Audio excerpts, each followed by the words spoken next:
Good evening and welcome, everyone. I'm Martha Thompson, here tonight with you for the Together Women Rise May Book Club meeting. I'm the chair of Rise's Volunteer Book Club Committee, and I'm also a member of the Rise chapter in Charleston, South Carolina, although tonight I'm coming to you from Wayne, Pennsylvania. I'll be the moderator for tonight, along with Wesley Howell, another member of our book club committee, and she's a member of the Rise chapter in Sacramento, California. So we're covering both coasts of the country. I want to give a special welcome to any of you that are new joining us tonight. Welcome. We're happy to have you with us, and we hope you'll join us in the future. As I said a little bit ago, put a note in the chat as to where you're from. And I'd also encourage everyone, if you've made any recipes from the book yet, put those in the chat too. I wrote down one of the recipes that I made. Let's see, Together Women Rise is a place where you can find fellowship and community while making a difference in the world. Through our collective giving model, we fund grants to promote gender equality and support women and girls in the global South. We depend on your donations to fund our grants and our member learning and engagement programs. So please consider supporting our work by visiting our website at togetherwomenrise.org, and that will be in the chat. Just a few of the standard Zoom reminders before we get started.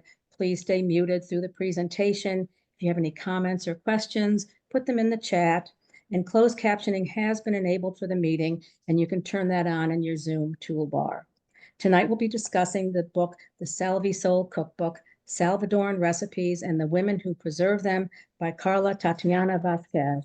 We're thrilled to have Ms. Vasquez with us tonight to talk about her book, and Wesley is going to lead our conversation with the author. And then Karla has graciously offered to do a reading from the book and then also to answer some of your questions. So again, please put those questions in the chat. And lastly, we'll wrap up after our discussion with our book giveaway. So be sure to stick around for that. And now I'm going to turn everything over to Wesley. Thank you, Martha. Before we get started, I want to tell you a little bit about our author tonight. We are so excited to have Karla with us. Karla Tatiana Vasquez is a food writer, recipe developer, and food stylist based in Los Angeles, yay West Coast. Her writing has been published by the Los Angeles Times, the San Francisco Chronicle, Teen Vogue, among others. Her recipe development work can be seen in Food and Wine, Serious Eats, BuzzFeed, Tasty, and Tastemade. She is also a food justice advocate and an advocate member and an active member in her community to increase healthy food accessibility in low-income communities, which is a cause that's very close to my heart. She's an active. She's previously worked with the Hunger Action in Los Angeles and Los Angeles Food Policy Council. She founded SalviSoul to preserve her family's recipes, and since then it's expanded to focus on cultural memory and intergenerational healing for the Salvadoran diaspora. Welcome, Karla. Thank you so much for joining us tonight. And Karla's going to start us off by doing a short reading of her choice from her book.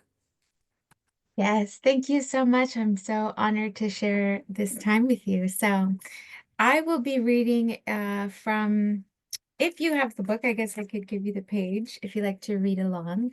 Pages 21, or just the page 21. Okay, here we go. It was March 2014, and we were at the Los Angeles Central Library. I didn't know exactly where to tell my boyfriend, my now husband, where we were starting our search. One of us decided that this library's history department was as good a place as any. He lunged forward, grabbing both sides of the moving handrails, and swung his legs down the escalator while mouthing a silent woohoo. I could tell he felt a curious urgency too. We were both powered by an impulse to find out what we could about the history of Salvadoran food. Searching the aisles, we found books on other topics within Mesoamerican history. Most of them were written by historians and archaeologists with European-sounding names, and none of them contained research on food. I told the librarian that I was looking for information on ingredients or cooking techniques, anything about culinary history from El Salvador. She clicked around on her computer, disappeared into the back room for about 3 minutes, and then returned with a determined look on her face. She typed many things into her computer. Finally, She turned her head toward us and said, "Well, it appears that if you want a book about the history of food in El Salvador, you're going to have to write it yourself."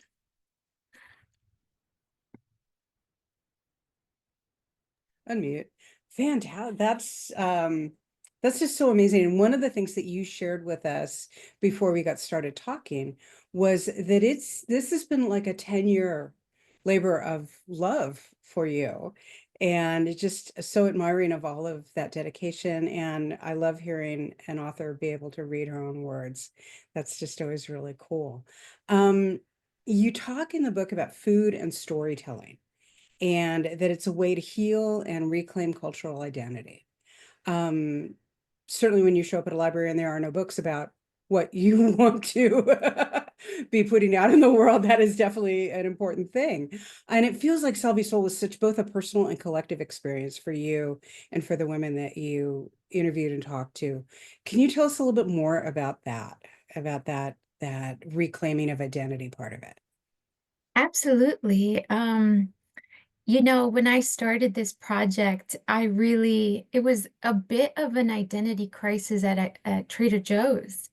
I Mm. had just gotten married and I felt like, we say, soy la reina de mi casa. I'm the queen of my castle now, as certainly as you're growing up, sharing the kitchen space with your mom can be somewhat of a challenge, even after you have your own kitchens.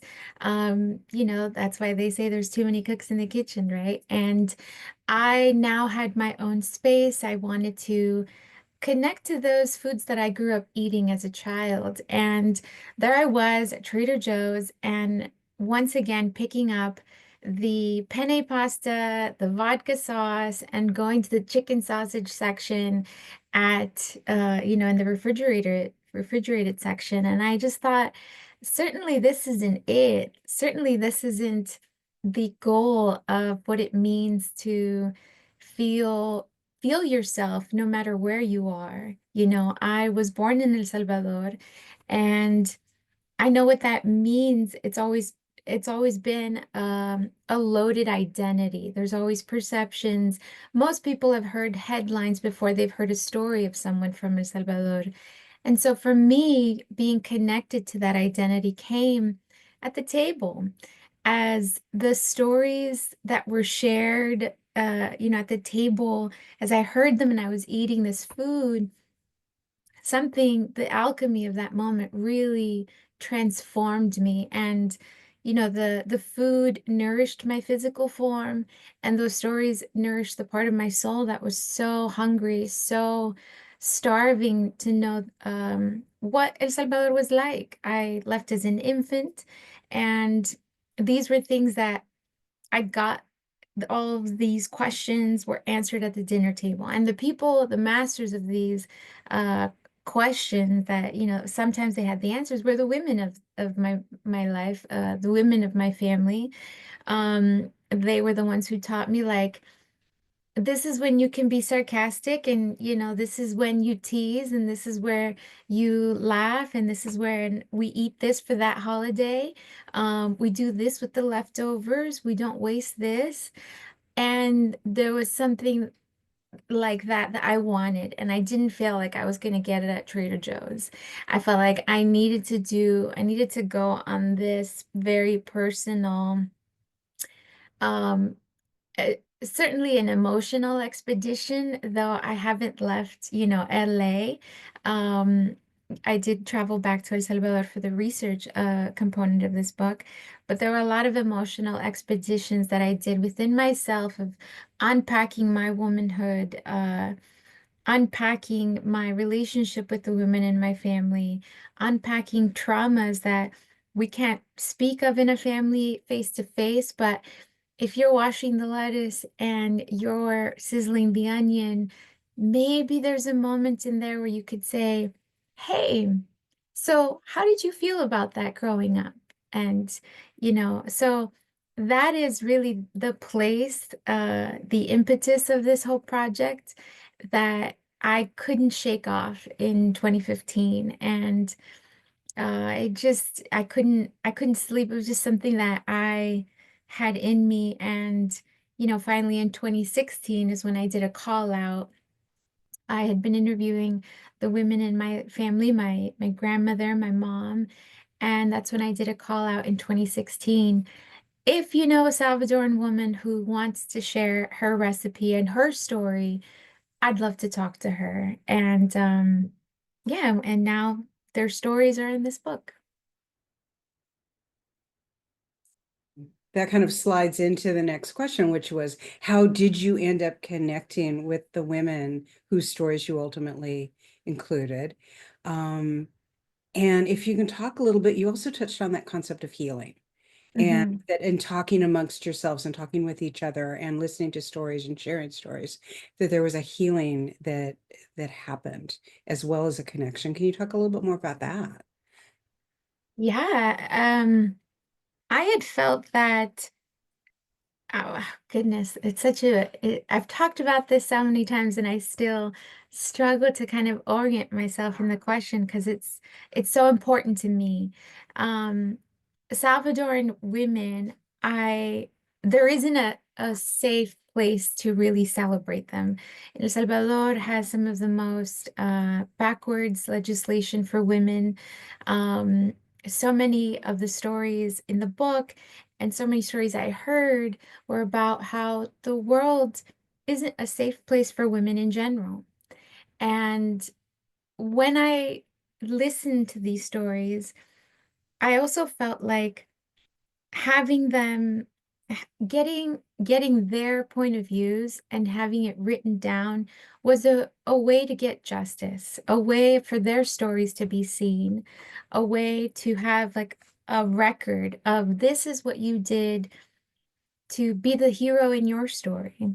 Um, I'm very transparent that for me, talking to my grandmother about the domestic violence that she suffered due to my grandfather was a very real thing. And I was still raised to love my grandfather and to protect him and to not hold him accountable to the harm that he had caused.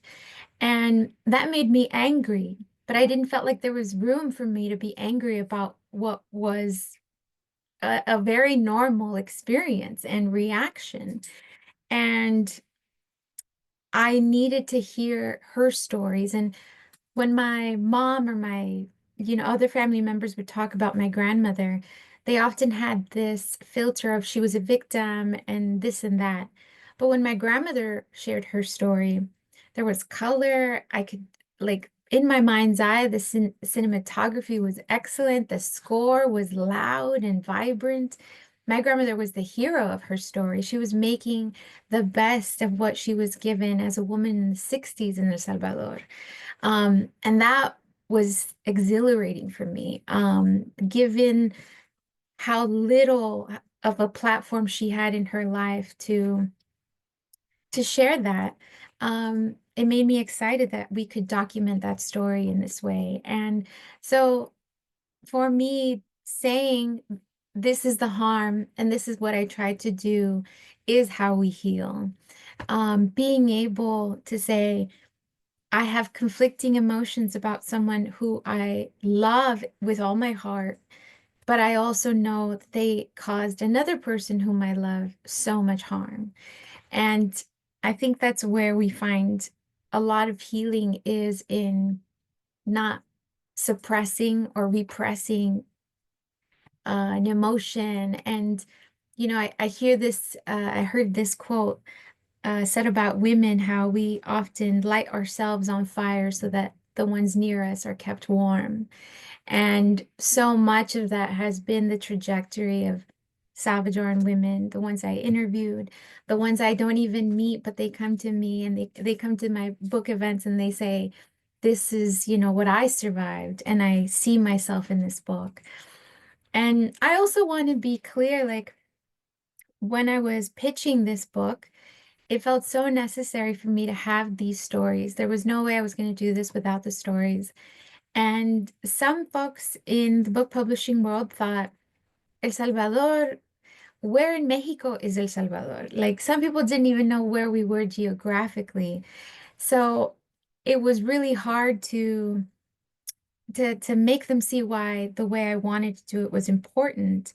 Because some of them even said, "Oh, well, Karla, these are going to be such sad stories then." And I feel like if you can look at another culture and you are the outsider of that culture, and there is a truth that is shared and it is sobering, and when you say it's sad, you're really flattening all of what happened there. Because these stories are just their truth, they're someone's truth. And if that's all you see, then that's all, you're not allowing the humanity of this people group to really come through. Because if that is not all that is here. There's joy, there's resilience, there's sass, there's love stories in here, there's humor. Um, so yes, I don't know if I answered your question. I like to make sure I answer the questions, but I think I got, as they say, lost in the sauce. But you said beautiful things and wonderful, important things. It sounds like this has almost created its own kind of energy and community where women now come to you to continue to tell their stories and continue to have you be that space. Is that still happening for you? I think in some ways, it has this work I really started with my grandmother. Mhm. She was my very first interview, and she set the tone because before I had an Instagram page, before I had a name even or a concept of a book, it was it was just I wanted to cure that little bit of identity crisis I had at the Trader Joe's. I wanted to feel connected. And so I pitched her the idea. I said, Mama Lucy, her name was Lucia, but we all called her Mama Lucy. And I said, Ma Lucy, can I interview you and can we like document your recipe? One of my favorites is salpicón. And maybe I can do this with other women. I don't know. What do you think? And she said, immediately she got it. She said, Karla, te entiendo, esto se trata del legado de la mujer salvadoreña. She's like, Karla, of course I understand. This is about the legacy of Salvadoran women. And she could not have been more like crystal clear. Um, she she set the standard, she set the work ethic, she set the tone for what this project was. This was much bigger than, that moment I had. Was much bigger than even our story. And then when you realized, I'd been looking for Salvadoran cookbooks, and there, up to that point, had not been a single one published by a traditional Big Five publisher in this country. I felt even more um, big and scary and who am I? What do I have? I'm not in publishing. I don't have these connections to make such a huge thing happen. But I could not ignore that, especially when she gave me the green light. And I think it's so beautiful when I, as an immigrant, she was the eldest of my elders that I got to hold and love and laugh with. And she gave me such a blessing in saying, do this. No one's going to get it, but I got it. So forget everybody else. You and I have this. And that's like one of the biggest gifts that I have ever received in my life. And it is crazy that I can share that without crying because I had not been able to. But, it's just because of my life's work now is talking about her. It's talking about my Mama Lucy, and she passed before we got the book done, and it just made this whole thing just even more important to say, I want to celebrate Salvadoran women because we don't get to celebrate what they've done for us. Thank you so much for sharing that. That's exactly why we wanted to talk to you tonight. This is a very, very different book, and thank you for sharing that. You had a quote that I wrote down because I love. Gastronomy is the resistance of customs and practice that refuse to fade. Gastronomy is memory translated into flavors, colors, and smells. Love that. Can you tell us a specific recipe, maybe, that unlocked that feeling, or that is deeply connected to one of those kind of memories for you? What did this Oh man. did this help you kind of dig into that? Yeah, I mean, honestly, I would say, goodness, I have the book in front of me, and there are so, I'll tell you this. I really believe that recipes in some ways might as well be an address. Yeah. They are how I find people. My grandmother is on to the next part of her journey, and I can still find her because I have her recipe for salpicón. She's with me. Um, One of the recipes that I felt like I need to document this, because this is my mom on a plate, and it's the recipe for pollo con aceitunas. And it's olives. It's an olive chicken dish, and she loves olives. And she's so competitive too.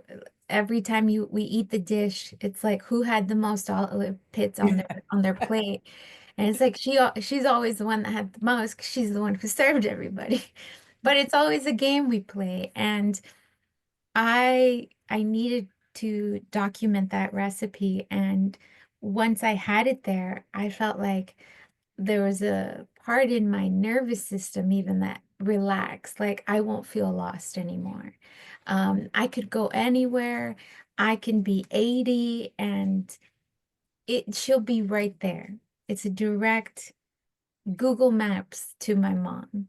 And so that was one recipe that, I can smell it, like if they hooked up my brain to machines, they would probably see parts of my brain fire up Mhm. that have to do with memory and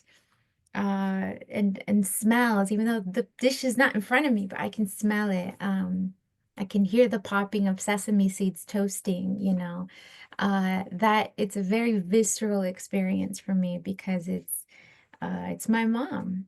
And that was a huge part of, um, yeah, when you're doing a book, especially a book where there's a lot of voices, it can feel overwhelming to say, how do we land this plane? Um, and to me it was, well, recipes, food, that's how we find home. So if I can just document it exactly the way that they do it, we're not even really talking traditional Salvadoran food because some recipes in here are not that. There's a woman who, I just posted about this on Instagram. She makes her sopa de frijoles, which is very popular in all of Latin America, but she makes it with soy sauce. And although that's not very traditional, it is Salvadoran to her because her father or her grandfather, I can't remember which one, is from Japan, and he went to Panama to work from Japan. But then he met a wonderful Salvadoran young woman and said, I'm not going back to Japan. I'm going back to El Salvador with her. And then they made a beautiful life in El Salvador, and he stayed there. And so now, instead of reaching for the salt to season their sopa de frijoles, which is a super Salvadoran thing, they use soy sauce. So a lot of those things help ground us and make us feel like this is what home is to me. How has this book and this project strengthened your relationship with your mom? How has it maybe changed, improved, affected, pick a verb, the relationship with your mom? Because she's obviously such a big presence as well. Yes. My relationship with my mom was very hard before this. Excuse me, the relationship I had with her 10 years ago was one where I think I changed things about myself. I made more room for her, and I could very rarely say the thing that I wanted to say out loud. And there's something about writing a book like this that you just can't keep doing that. And, I had mentioned the domestic violence that I witnessed from in my grandparents' marriage. And my mom was also, someone who had to witness that. And so eventually we had to have these hard conversations of how do we talk about what's happened to us in a way where we don't have to even react. It's just what's happened to us. And there has to be a space to say, this is what it made me feel. This is why I am this way now. And I think that the best part of all of this is that there is less that goes unsaid. Um, Now Mhm. in my relationship with my mom, in all of my relatives, before we didn't have a group chat. Now we have a group chat and we talk about things, and uh, some of us will just say, "Hey guys, los amo, los quiero, I'm thinking of you." Um, there there's more easy access. But it did cost something, and there was a lot of discomfort and a lot of awkward moments. And certainly, going through the passing of my grandmother, who was the matriarch that held everyone together, was something we had to make room for. But I am very grateful. I know that there are other, folks who want to see their parents, whatever traumas they have, they don't need to be immigrants. They need to just be people, right? We all have certain traumas. And I know that for a lot of folks, sometimes it's hard to get, that uh, individual to meet them halfway. Yeah. And I'm grateful that my mom has met me halfway in a lot of different ways. And I honestly think it's because we both love cooking. We both love eating, and we think of different recipes. And, there's times where we are doing family dinners, and everyone's kind of like, okay, guys, like stop cooking, because if you keep cooking, we're never going to eat. It's like, oh, it's because we just had another idea for something else, and you guys are going to be grateful. So stop complaining. We're the ones making it anyway. And we just have fun. We have so much fun in the kitchen. And that fun really is part of the healing too. Fun works, and I think that that has helped also, along with the delicious food. The kitchen is a bridge. Yeah, Yeah, absolutely. the kitchen is a bridge. It's beautiful. One of the things that struck me in the book is early on you mentioned that you kind of felt like you didn't belong. And has this experience helped then move you forward in this country and culture? Has it helped you kind of integrate? Can you talk maybe about how that's evolved for you as a result of this project? Yes, I Yeah. think a lot of I'll speak for myself. My experience in this country has been a hard. I think Mhm. I did feel like I'm never gonna belong here. I'm never gonna feel comfortable. Like I think a lot of immigrants have kind of a journey of trying to figure out what does ease feel like, and that ease may be a different kind for somebody else. Um, and even with other Latinos, certainly I live in LA, and I remember going up to another kid who's Latino and being like, "Hola, ¿cómo estás? Mi nombre es Karla," just kind of assuming that they spoke Spanish. And they were very like, "Why are you speaking to me in Spanish? I don't speak Spanish. I speak Yeah, English." yeah, Um, and for my young mind learning, okay, there's such a thing as a Mexican, a Mexican American, a Chicano, and a Pocho. They're all Latin, but they're all very different. And as a first generation immigrant, that was something really crazy.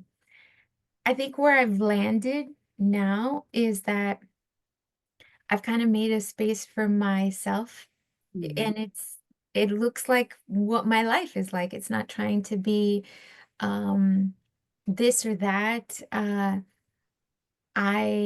I handle both languages now more easily. Before I didn't.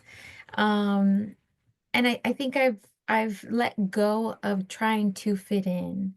And I've also let go of this idea of integrating in a way that is comfortable for others. I Exactly. I want to I want to remember where I'm from because I am from there. I've had more relatives in my lifeline that have lived in El Salvador, and I'm the only one that's been here, in this generation. So there's a value to knowing where you're from, and it's also not just my opinion. This was also a study by Stanford.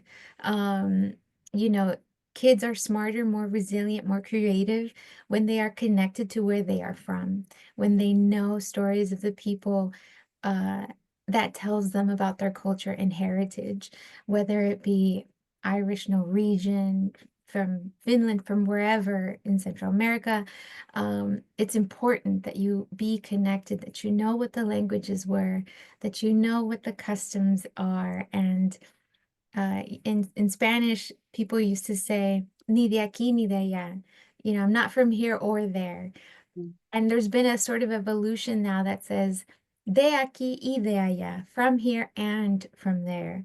Um, and it's not like a half this, half that. It's just we make room for more because there is more to Mhm. learn.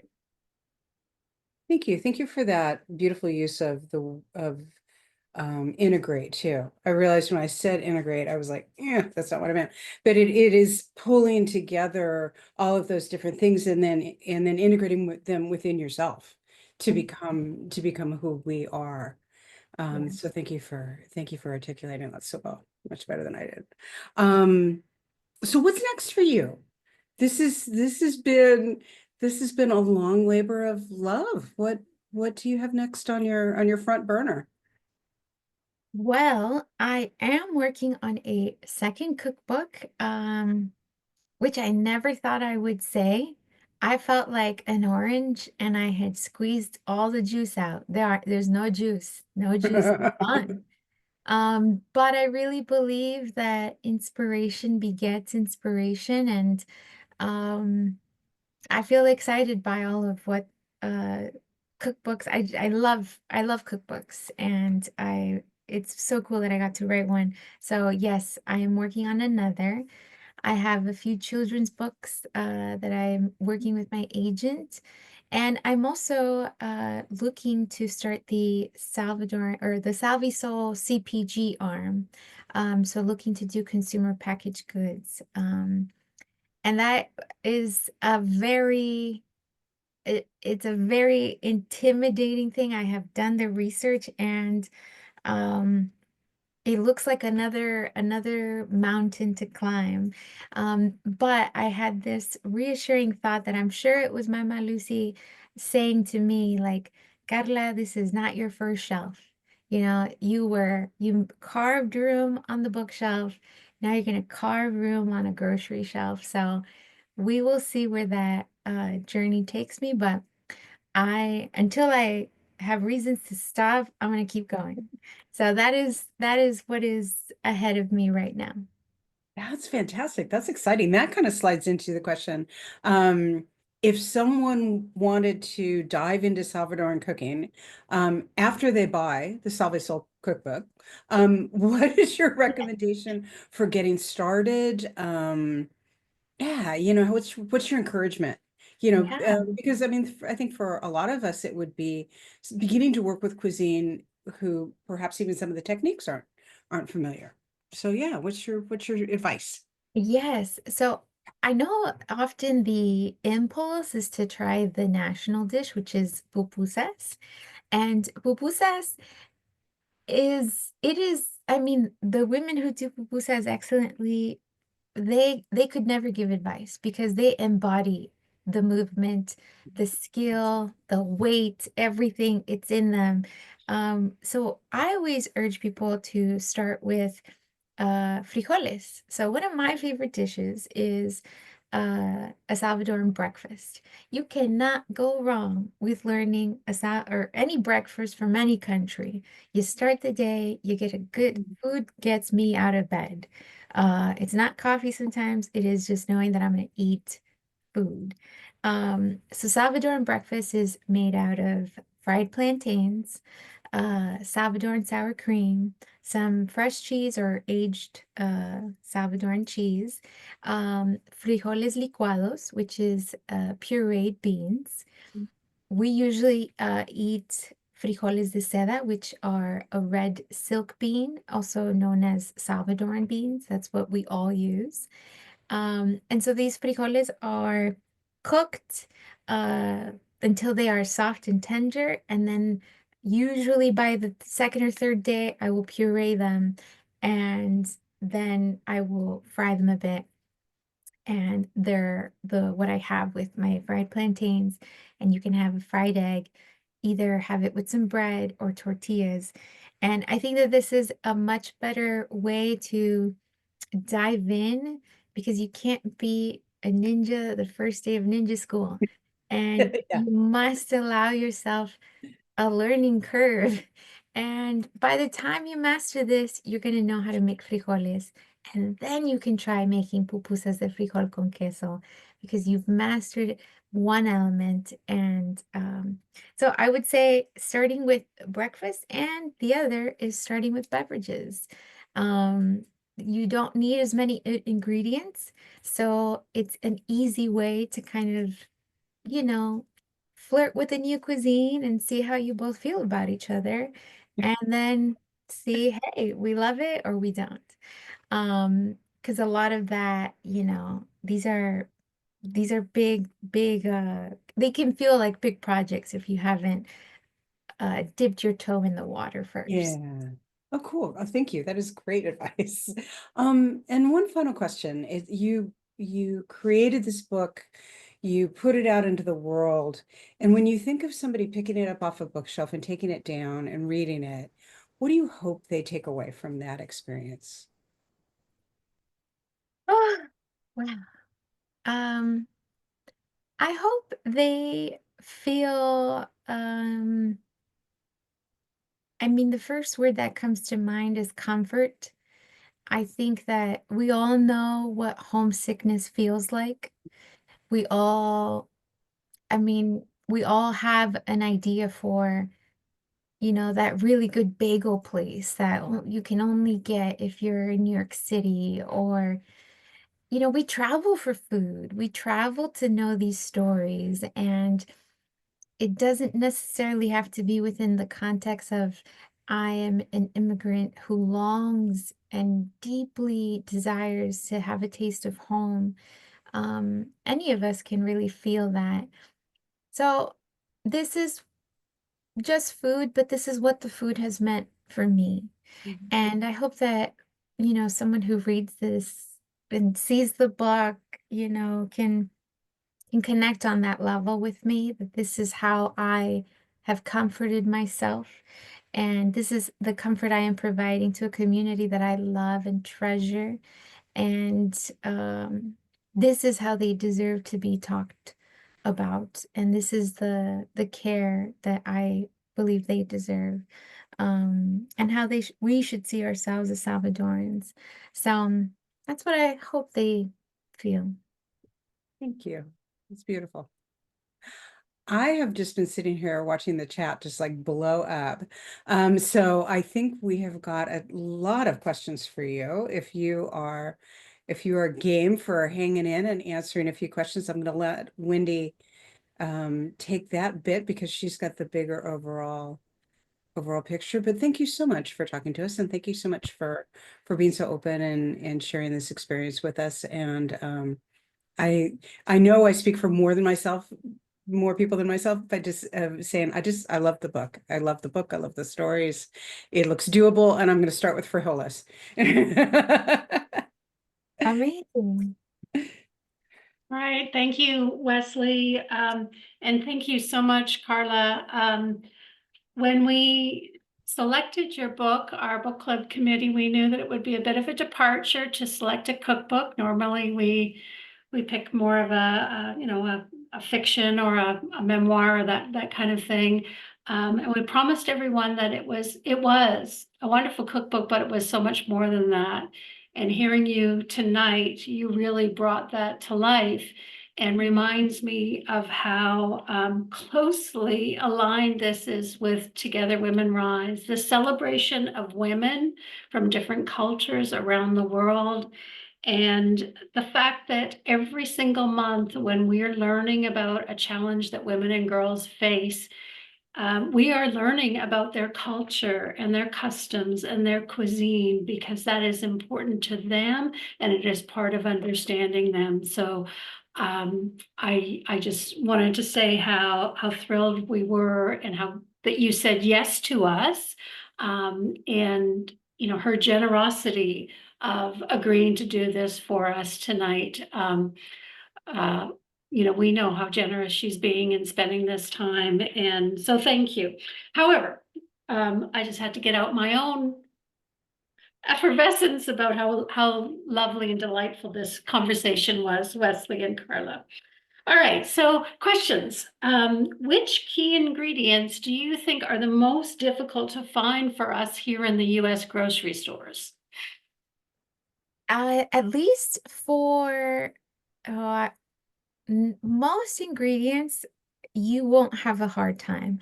Plantains can be a little tricky, as some groceries may only have them super green, which at that point it just becomes a waiting game of them ripening for the kind of recipe you need them for. But most places have these ingredients. The only ones that you may have a really hard time with is the edible flowers.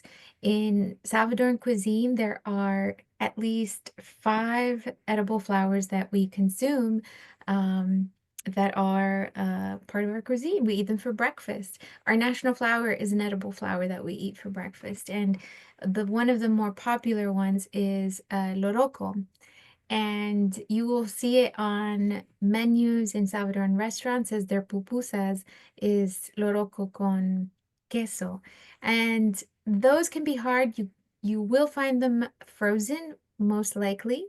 And that's fine. Frozen is always a great option. But those can be hard to find.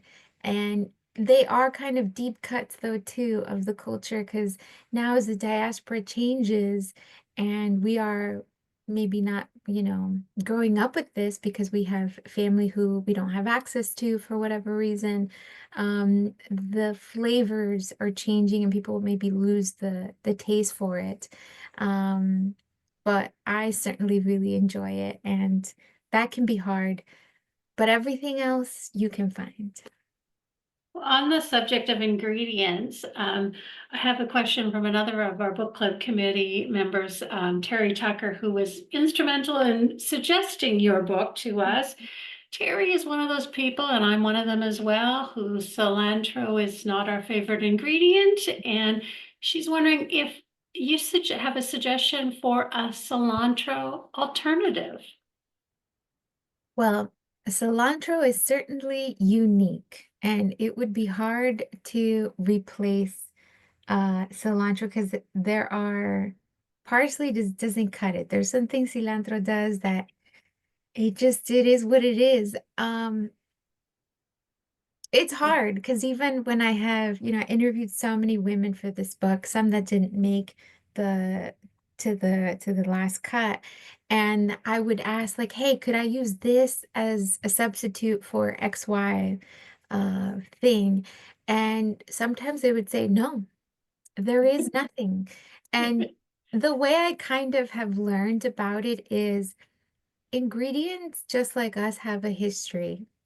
And just like any of us, we have our own, it would be hard to replace us at a function.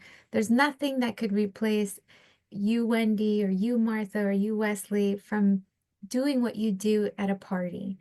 And I think that that's kind of what ingredients are. It's like recipes are parties, and what they bring is unique. So you just make it your own. And if you don't like it, it's fine. But there are certainly some places where it just doesn't taste the same, and that's got to be okay because this is your food. Well said. So here's a really tough question for you. So which recipe in the book is your favorite? Ooh, I mean, I have so many, but because I mentioned this one as a place to start, allow me. Oh, this is the plátanos. I don't know if we can see it. Yeah. It's the plátanos fritos con frijoles licuados. Um, I love, love, love this breakfast. It is sweet. I'm always somebody who wants a sweet treat even after breakfast. Like, give me the sweet treat. Um, and this has it. It's savory. There's avocado, so it feels fresh. You're not eating anything that feels really heavy. And then the plantain is crispy and sweet. So it's just a delight. And I love this. Wonderful. You have built such an inspiring community during the research for this book. What has the SalviSoul community meant to you, and will you continue to grow it? Oh man, I mean, my community gave me, outside of my grandmother and my family, the community really gave me a green light and said, "We'll back you up." I fully believe that if I had not had el respaldo, the support of my community, I would not have gotten a book deal.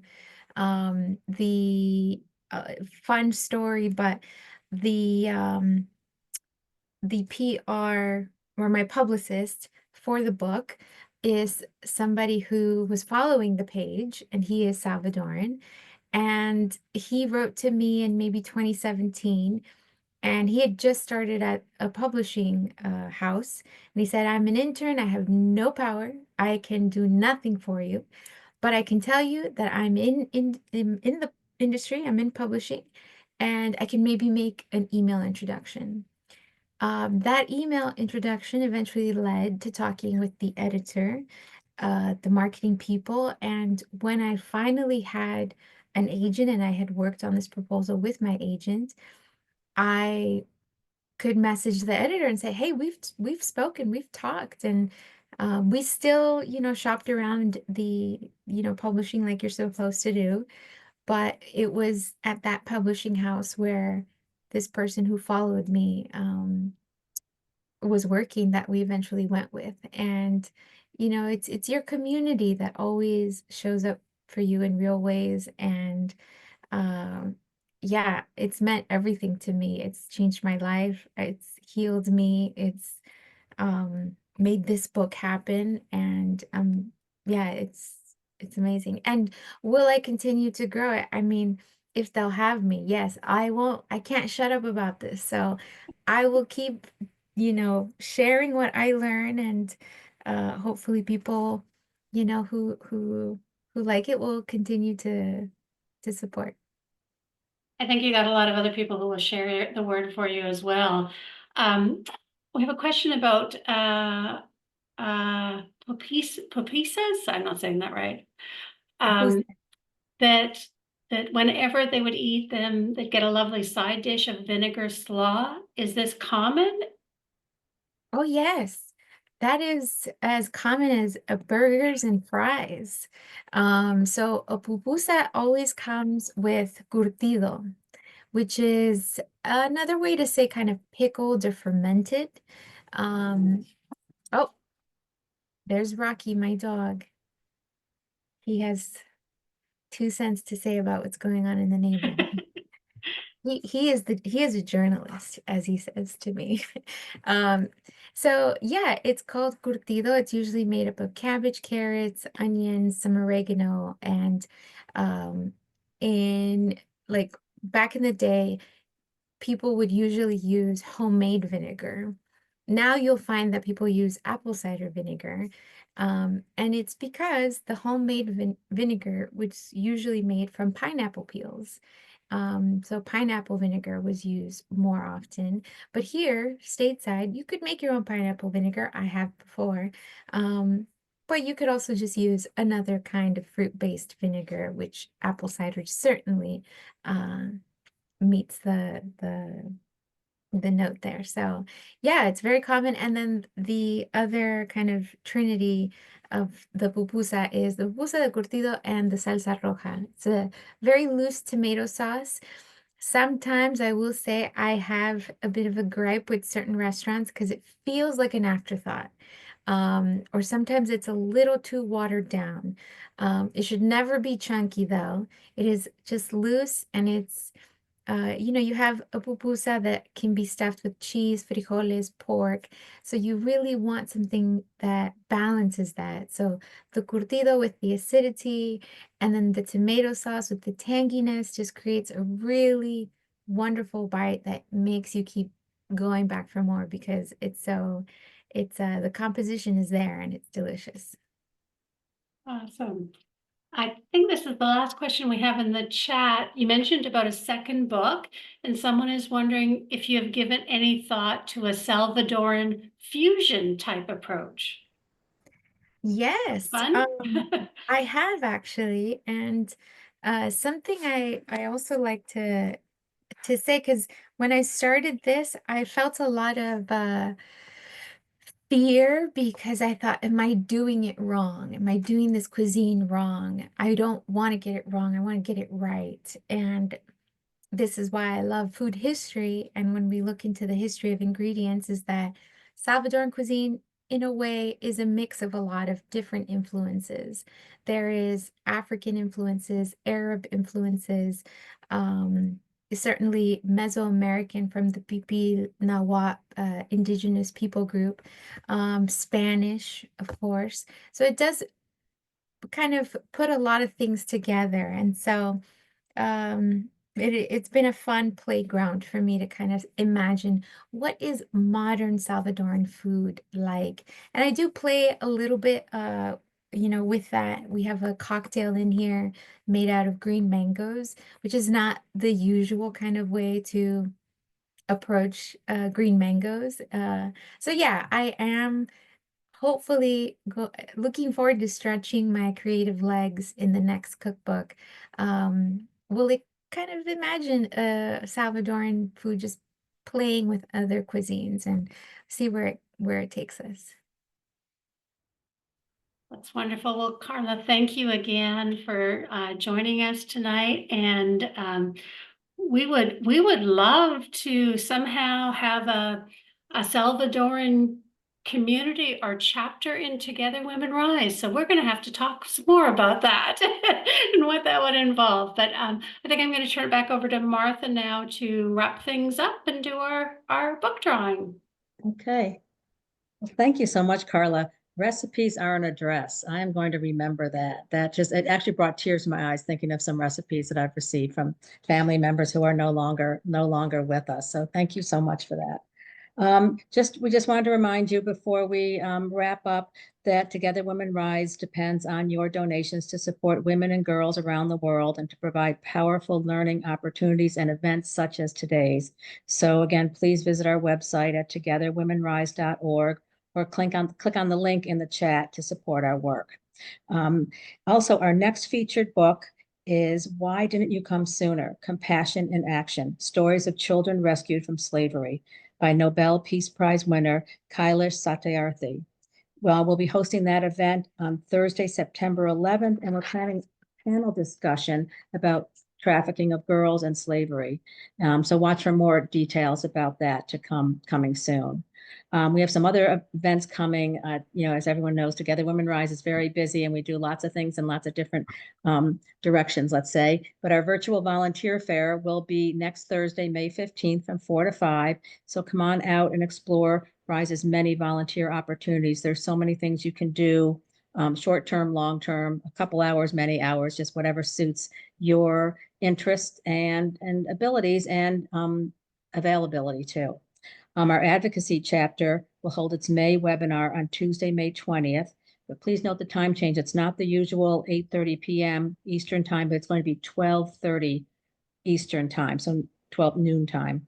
This is to accommodate our special speaker who will be joining us from Africa, and we'll talk about the need to protect critical programs for women and children who are being impacted by recent funding cuts, which I'm sure everyone has read about, in the news. Our next monthly webinar will be June 5th at 8 p.m. Eastern Time, when we'll talk about breaking the cycle of poverty for refugee girls and young women. You can learn about all those events and so much more by going to our website at togetherwomenrise.org.